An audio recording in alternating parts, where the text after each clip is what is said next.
Hello friends, ഇതുപോലെ നിങ്ങൾ മീൻകറി വെച്ചിട്ടുണ്ടോ? നമുക്ക് ഒരു പ്രത്യേക തരത്തിലുള്ള മീൻകറി വെക്കാം. ആദ്യമായിട്ട് ചെറിയ മീനുകൾ വേണം ഇതിന് ഉപയോഗിക്കാനായിട്ട്, അധികം മാംസമില്ലാത്ത മീനുകൾ. തേങ്ങ, ഉള്ളി, ഉലുവ പൊടിച്ചത്, മഞ്ഞൾപ്പൊടി, മുളക് പൊടി, കുറച്ച് മല്ലിപ്പൊടി, ഇത്രയാണ് ആവശ്യമുള്ള സാധനങ്ങൾ. അതിൻ്റെ കൂടെ നമുക്ക് അത്യാവശ്യമായിട്ട് വേണ്ടത് മാങ്ങയാണ്. ആദ്യം ഈ പൊടിയും തേങ്ങയും എല്ലാം കൂടെ ഒരുമിച്ച് മിക്സ് ചെയ്യുക. അതിന് നമ്മുടെ മിക്സിയുടെ ചെറിയ ജാറിലിട്ട് നല്ല രീതിയിൽ അരച്ചെടുക്കുക. നല്ലതുപോലെ അരച്ചെടുക്കണം.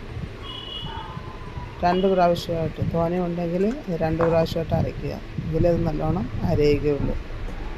അരച്ച് അതിനെ നമ്മുടെ മീൻ ചട്ടിയിൽ ഒഴിക്കുക.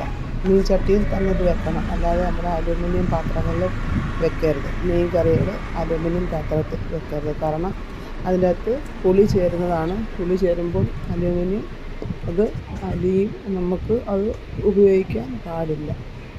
ഒരിക്കലും അലുമിനിയം ചെറുതങ്ങളിൽ മീൻ വെക്കാൻ പാടില്ല. കഴുകി ഒഴിക്കുക. കുറച്ച് ചാറ് വേണം. നല്ലതുപോലെ മിക്സ് ചെയ്യുക. അതിൻ്റെ അകത്ത് നമുക്ക് അരിഞ്ഞിടണം മാങ്ങ, പച്ചമുളക്, കരിവേപ്പില. ഇത് നല്ല രീതിയിൽ അതൊക്കെ വൃത്തിയാക്കി അരിഞ്ഞിടുക. അരിഞ്ഞ് അതിട്ടതിന് ശേഷം തിളപ്പിക്കണം. അരപ്പ് നല്ലതുപോലെ തിളച്ച് മാങ്ങയും കരിവേപ്പിലയും പച്ചമുളകും ഇട്ട് അരപ്പ് നല്ലതുപോലെ തിളപ്പിക്കുക. തിളപ്പിച്ചതിന് ശേഷം മാത്രമേ അതിനകത്ത് മീൻ ഇടാൻ പാടുള്ളൂ. ചെറിയ മീനുകളായിരിക്കണം.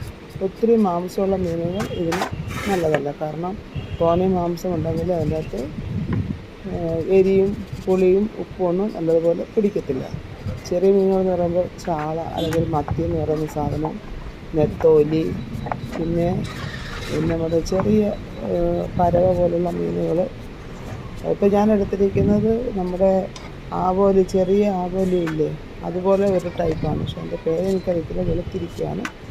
എൻ്റെ അടുത്ത് വലിയ മാംസമൊന്നുമില്ല, അതുകൊണ്ടാണ് ഞാനത് എടുത്തത്. ഒന്ന് വെച്ച് നോക്കണം. നിങ്ങളെല്ലാവരും ഒന്ന് വെച്ച് നോക്കണം.